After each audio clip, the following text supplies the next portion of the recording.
यह कहानी शुरू होती है सन 2016 से।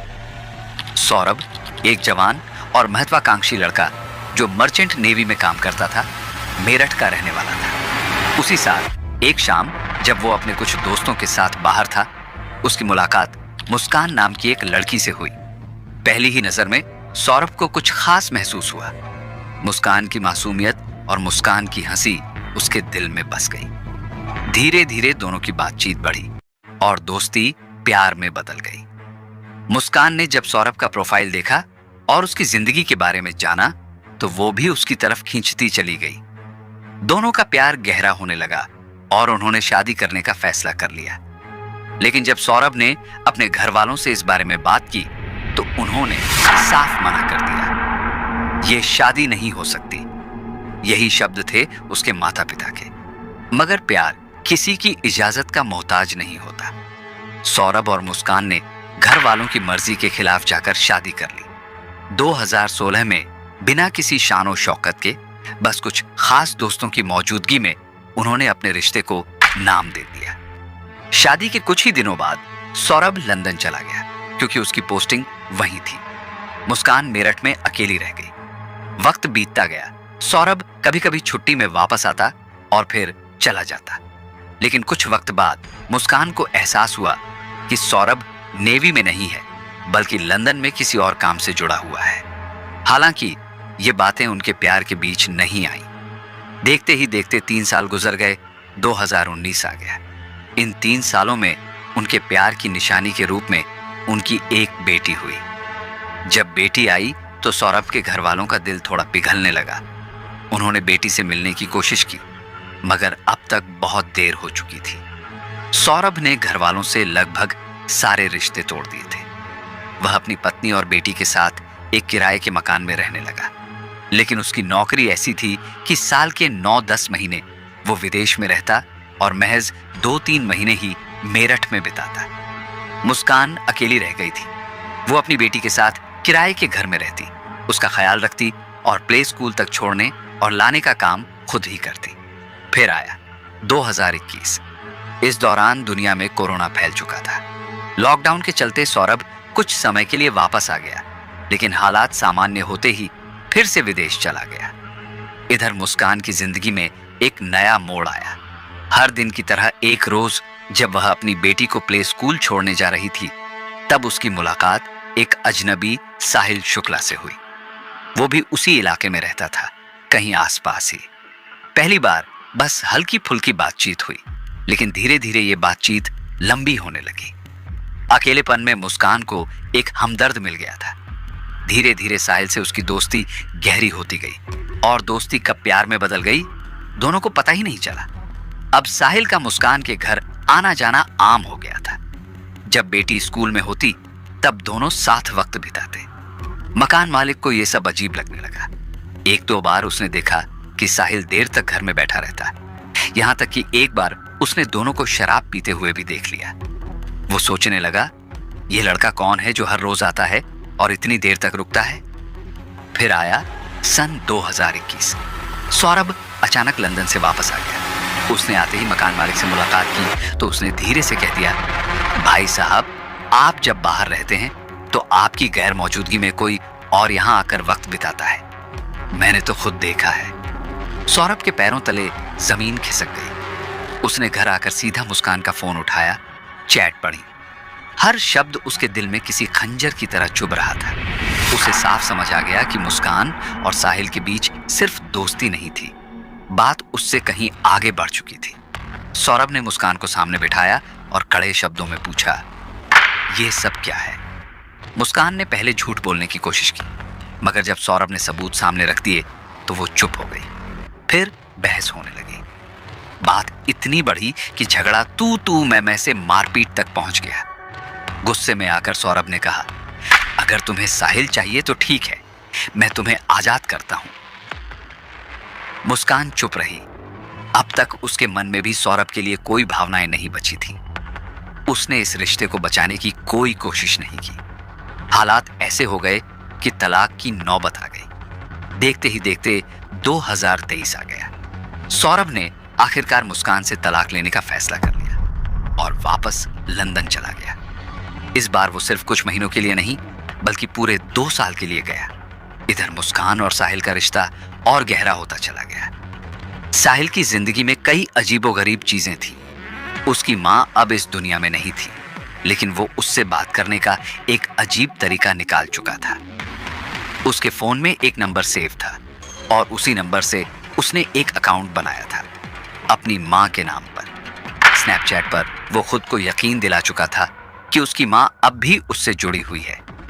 वो रोज उस अकाउंट से बातें करता, सवाल पूछता और जवाब भी उसी से आता। उसे लगता था कि उसकी मां अब भी उसकी जिंदगी का हिस्सा है, उसे राह दिखा रही है। धीरे धीरे मुस्कान और साहिल की नजदीकियां इतनी बढ़ गईं कि मुस्कान को भी इस राज का पता चल गया। पहले तो उसे हैरानी हुई, लेकिन फिर उसके दिमाग में एक खतरनाक खेल सूझा।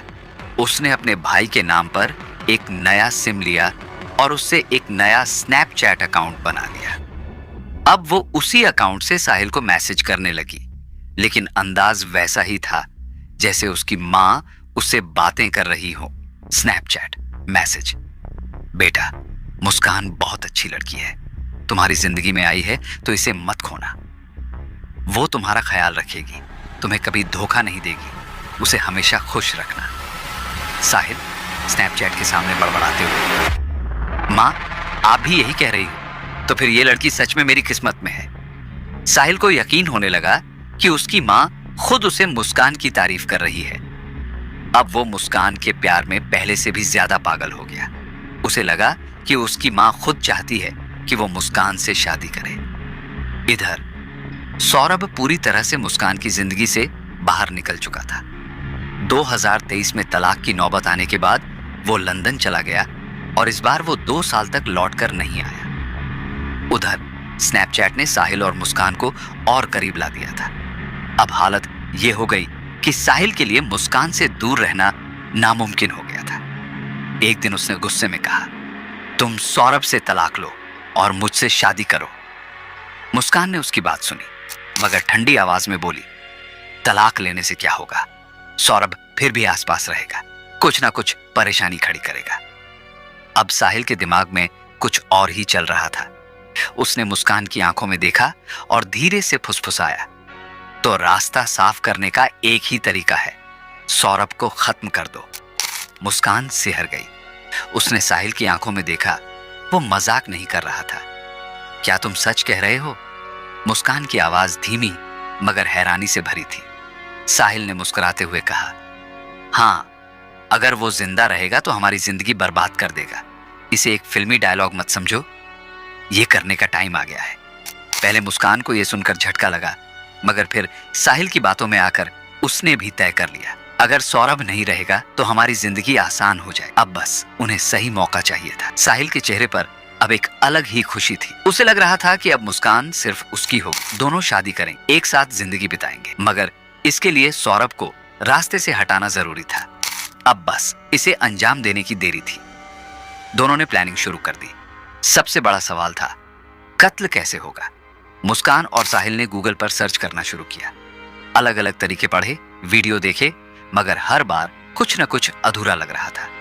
फिर फैसला हुआ कि पहले सौरभ को बेहोशी की दवा दी जाएगी, फिर चाकू से वार कर दिया जाएगा। साहिल मुस्कान से फोन पर, बेहोशी की दवा कौन सी होगी, पहले यह देखना पड़ेगा। गूगल सर्च, सबसे तेज असर करने वाली बेहोशी की दवा, ऐसी दवा जिससे मौत जल्दी हो जाए। मगर सिर्फ दवा ही काफी नहीं थी, कत्ल के लिए चाकू भी चाहिए था, और वो कोई छोटा मोटा चाकू नहीं होना चाहिए। साहिल ने मुस्कान को भेजा, जाओ अच्छे वाले 2 बड़े चाकू खरीद कर लाओ। मुस्कान एक दुकान पर पहुंची। दुकानदार ने जब इतने बड़े चाकू खरीदते देखा तो हैरानी से पूछा, इतने बड़े चाकू का क्या करोगी? मुस्कान ने बिना झिझक कहा, मुर्गा काटने के लिए चाहिए। दुकानदार ने उसे 800 रुपए में 2 बड़े चाकू दे दिए। अब चाकू भी आ गए, दवा का इंतजाम भी हो रहा था, मगर कत्ल के बाद लाश का क्या किया जाए? पहले प्लान बना कि किसी सुनसान जगह पर दफना देंगे।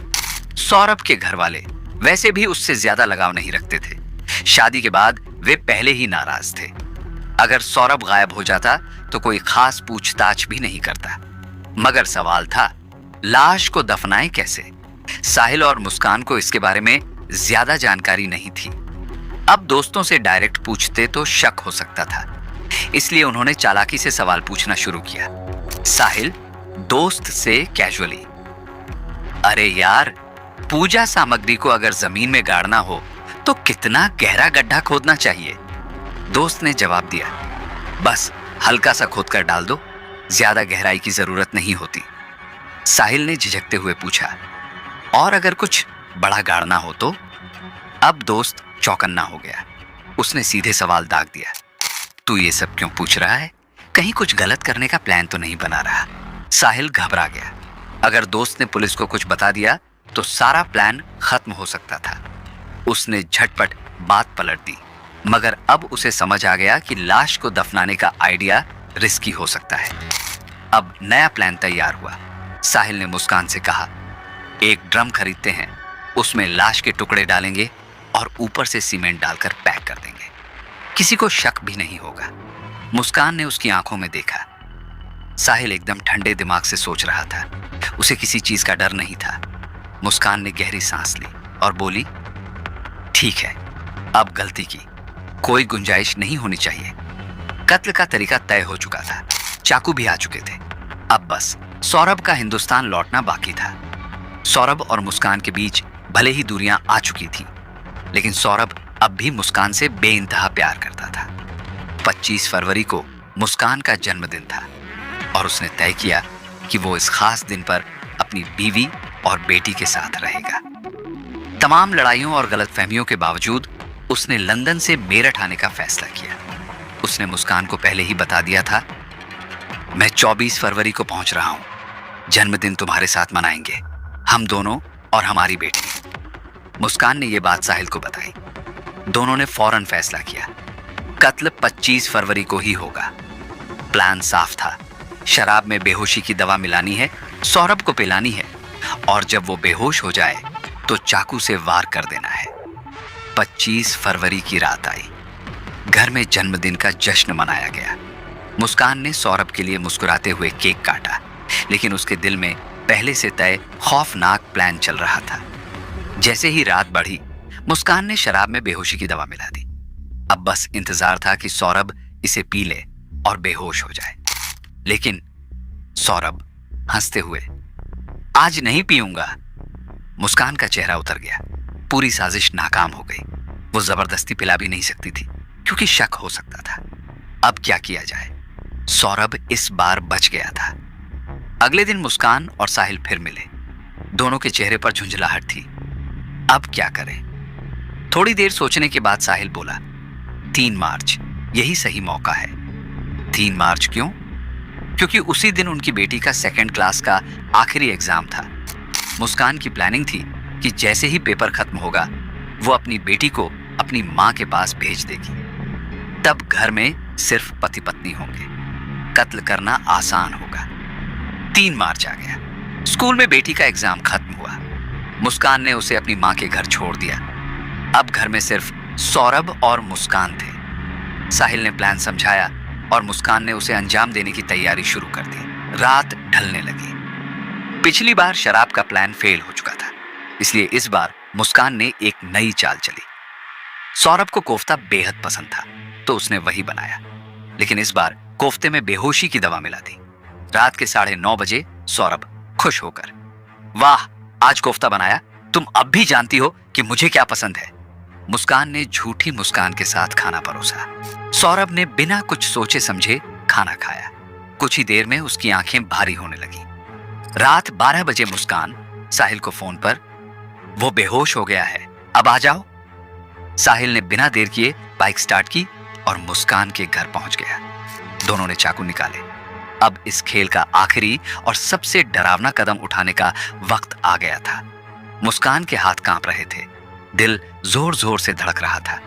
हाथ में खंजर था, लेकिन हिम्मत जवाब दे रही थी। वो घबराई नजरों से साहिल को देख रही थी। मैं नहीं कर सकती, उसकी आवाज कांप गई। साहिल ने उसकी ठंडी हथेली पर अपनी गर्म उंगलियां रखी। तुम्हें ही करना होगा, पत्नी हो उसकी, पहला वार तुम्हारा होगा। उसकी आवाज सख्त थी। मुस्कान ने सर हिलाया, मगर हाथ आगे नहीं बढ़ा। साहिल झुंझला गया। उसने उसका हाथ पकड़ा, खंजर को धीरे धीरे सौरभ के सीने तक ले गया। मुस्कान का पूरा शरीर कांपने लगा। बस एक हल्की सी चोट, बाकी मैं देख लूंगा, साहिल फुसफुसाया। मुस्कान के हाथ अब भी रुके हुए थे। तभी अचानक साहिल ने उसके हाथ पर जोर से वार किया। खंजर तेजी से सीने में उतर गया। एक हल्की कराह, फिर खामोशी। सौरभ की सांसें कुछ देर तक लड़खड़ाईं, फिर सब कुछ शांत हो गया। कमरे में सिर्फ खौफनाक सन्नाटा था। मुस्कान सुन्न खड़ी थी। उसके हाथ अब भी खंजर थामे हुए थे, मगर दिमाग ने काम करना बंद कर दिया था। साहिल ने झटके से खंजर खींचा। अब इसे खत्म करते हैं। साहिल ने जेब से एक तेज धार वाला चाकू निकाला और बिना रुके सौरभ की दोनों हथेलियां काट दी। खून फर्श पर बहने लगा। मुस्कान कांपते हुए दीवार से सट गई। उसकी आंखें फैल गईं। साहिल को कोई झिझक नहीं थी। उसने गर्दन पकड़ी और एक झटके में सिर अलग कर दिया। मुस्कान की रूह कांप गई, मगर अब पीछे हटने का कोई रास्ता नहीं था। पहले से खरीदे गए 2 बैग कमरे में रखे थे। एक बैग में सिर और दोनों हथेलियां डाली गईं, दूसरे में सौरभ का धड़। साहिल ने धड़ वाला बैग घसीटकर बेड के नीचे रख दिया।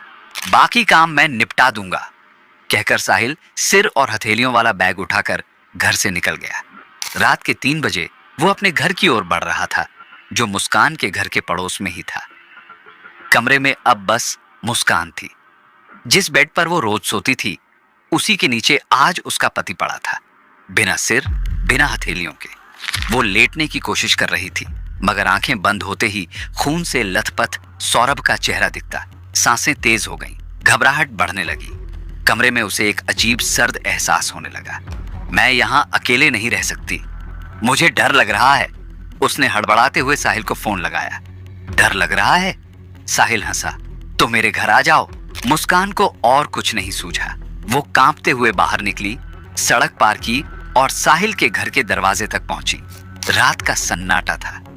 सिर झुकाकर वो अंदर चली गई। सुबह सूरज की किरणें कमरे में दस्तक दे रही थी, मगर अंदर एक अजीब सा सन्नाटा पसरा था। साहिल और मुस्कान गहरी नींद में थे, जैसे कुछ हुआ ही ना हो। लेकिन हकीकत कुछ और थी। जैसे ही साहिल की आंख खुली, उसने तुरंत बैग उठाया और अपने घर चला गया। कुछ घंटों बाद वो वापस आया। चेहरे पर वही ठंडा सन्नाटा था। अब काम खत्म करना है, उसने मुस्कान से कहा। कैसा काम? मुस्कान सहम गई। सीमेंट लेकर आओ।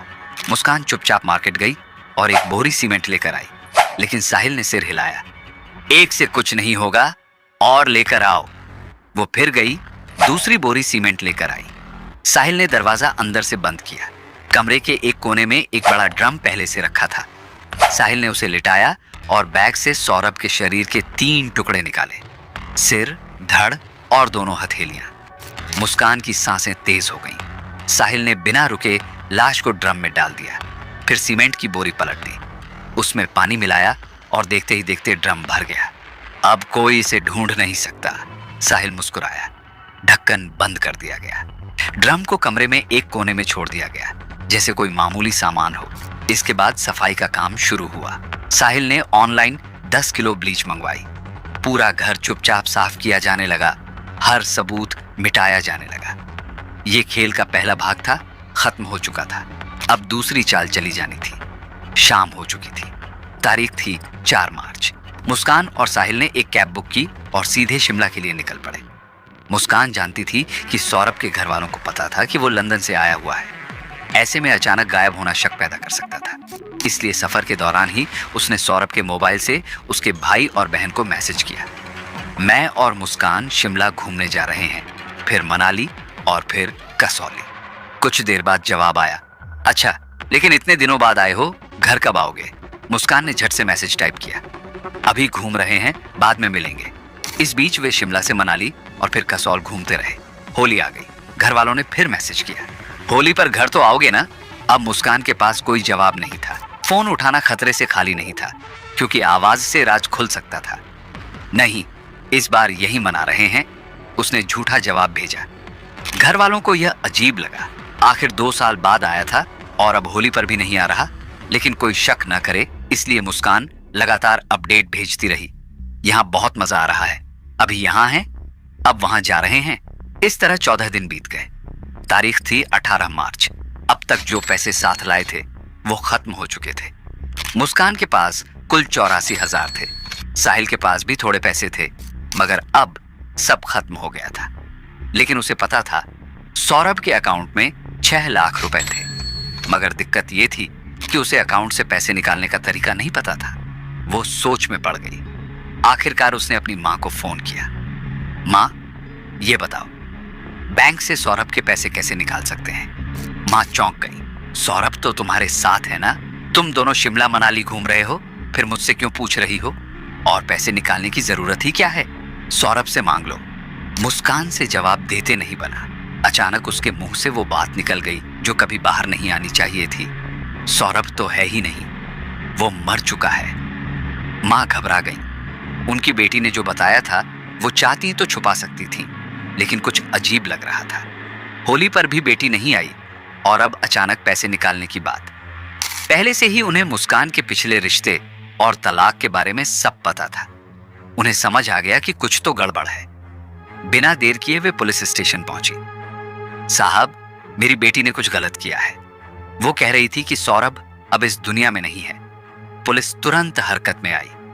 मुस्कान 14 दिनों से गायब थी। मामला संगीन था।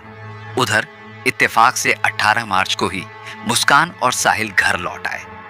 जैसे ही वे घर पहुंचे, कुछ ही देर में पुलिस भी वहां धमक गई। घर में घुसते ही पुलिस की नजर कोने में रखे एक बड़े ड्रम पर पड़ी। ड्रम इतना भारी था कि शक होना लाजमी था। तभी सौरभ का भाई भी वहां आ चुका था। मुस्कान, सौरभ कहां है? मुस्कान का चेहरा सफेद पड़ गया। पुलिस ने दोनों से पूछताछ शुरू कर दी। घर की तलाशी ली जाने लगी। ड्रम को खोलने की कोशिश की गई, मगर वो इतना ठोस हो चुका था कि किसी भी औजार से नहीं खुल रहा था। अब कोई शक की गुंजाइश नहीं थी। पुलिस ने तुरंत एक टेम्पो बुलवाया और ड्रम को उठाकर मुर्दा घर भेज दिया। अब सबसे जरूरी काम था ड्रम को खोलना। एक मैकेनिक बुलाया गया। उसने गैस कट्टर से ड्रम को काटना शुरू किया। लोहे की परत हटी तो अंदर ठोस सीमेंट का एक भारी भरकम टुकड़ा निकला। अब उसे तोड़ना जरूरी था। कई हथौड़े पड़े, मशीनें चलाई गईं। धीरे धीरे सीमेंट चटकने लगा। कुछ ही देर में अंदर से जो निकला उसने सबको सन्न कर दिया। एक कटा हुआ सिर, एक धड़, 2 अलग अलग हथेलियां, लेकिन दोनों पैर गायब थे। पुलिस को अब किसी कबूलनामे की जरूरत नहीं थी। अब भी झूठ बोलोगी मुस्कान? मुस्कान और साहिल की हालत खराब हो चुकी थी। कुछ ही देर बाद दबाव में आकर उन्होंने जुर्म कबूल लिया। साहिल ने सिर झुकाकर कहा, मैंने ये सब इसलिए किया क्योंकि मैं मुस्कान को पसंद करता था। पुलिस अधिकारी ने उसकी तरफ देखा। और वो तेरा साथ दे रही थी? हाँ, क्योंकि मेरी मां भी उसे पसंद करती थी। तेरी मां? पुलिस अधिकारी ने हैरानी से पूछा। लेकिन तेरी मां तो बरसों पहले मर चुकी है। साहिल के चेहरे पर एक अजीब सा भाव था। हाँ, लेकिन वो मुझसे अब भी बात करती है। कमरे में एक अजीब सन्नाटा पसर गया। साहिल की मानसिक स्थिति डांवाडोल थी। मुस्कान ने धीरे धीरे सिर झुका लिया। अब सच खुल चुका था। साहिल ने बताया कि उसकी मां उसे सपनों में नजर आती थी और उससे बातें करती थी। उन्होंने मुझसे कहा कि मुस्कान मेरे लिए सही लड़की है। मैंने जो किया उसी के कहने पर किया। पुलिस अधिकारी ने गहरी सांस ली। तो सौरभ को मारने का प्लान भी तेरी मां ने दिया? हाँ, उन्होंने कहा कि अगर मैं मुस्कान से शादी करना चाहता हूं तो रास्ते का कांटा हटाना होगा। सभी हैरान थे, पर बात यहीं खत्म नहीं हुई। साहिल ने सौरभ की दोनों हथेलियां भी इसलिए काटी थीं क्योंकि उसके दिमाग में एक अजीब धारणा थी।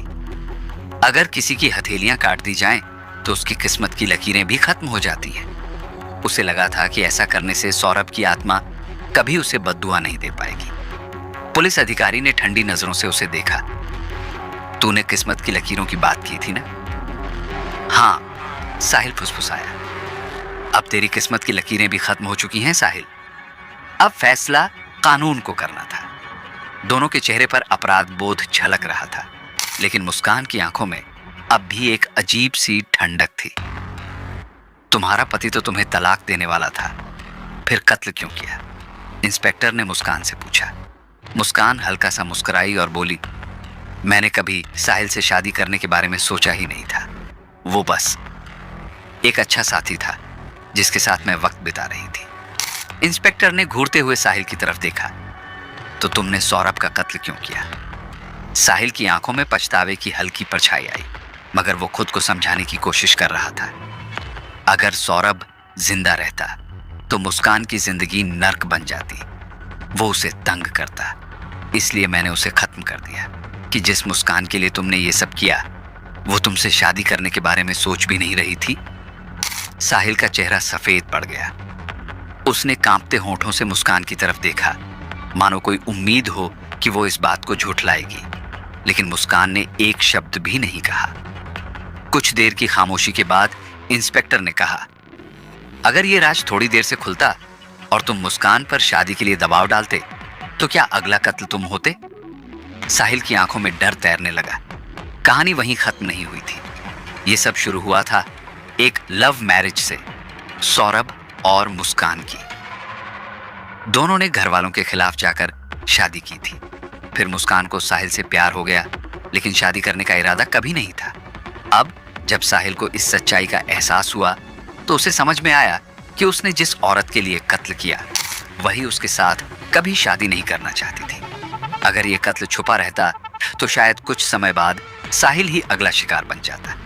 लेकिन इससे पहले कि यह पार्ट 3 शुरू होता, कानून ने इस खेल का पर्दाफाश कर दिया। और उस बच्ची का क्या? किसी ने पीछे से सवाल किया। जिस मासूम को इस दुनिया में पिता का प्यार तक नसीब नहीं हुआ, उसकी मां ने खुद ही उसे अनाथ बना दिया। अब उसकी दुनिया सिर्फ 4 दीवारों तक सिमट गई थी। मां उम्र कैद की सजा काट रही थी और पिता इस दुनिया में था ही नहीं। इंस्पेक्टर ने गहरी सांस लेते हुए कहा, बुरे काम का नतीजा कभी अच्छा नहीं होता। काश लोग अपराध करने से पहले यह सोच पाते तो क्राइम रेट अचानक गिर जाता। मगर अफसोस, सोचता ही कौन है। और दोस्तों, यही थी आज की कहानी। एक ऐसी सच्चाई जो बताती है कि लालच, धोखा और जुर्म का अंजाम हमेशा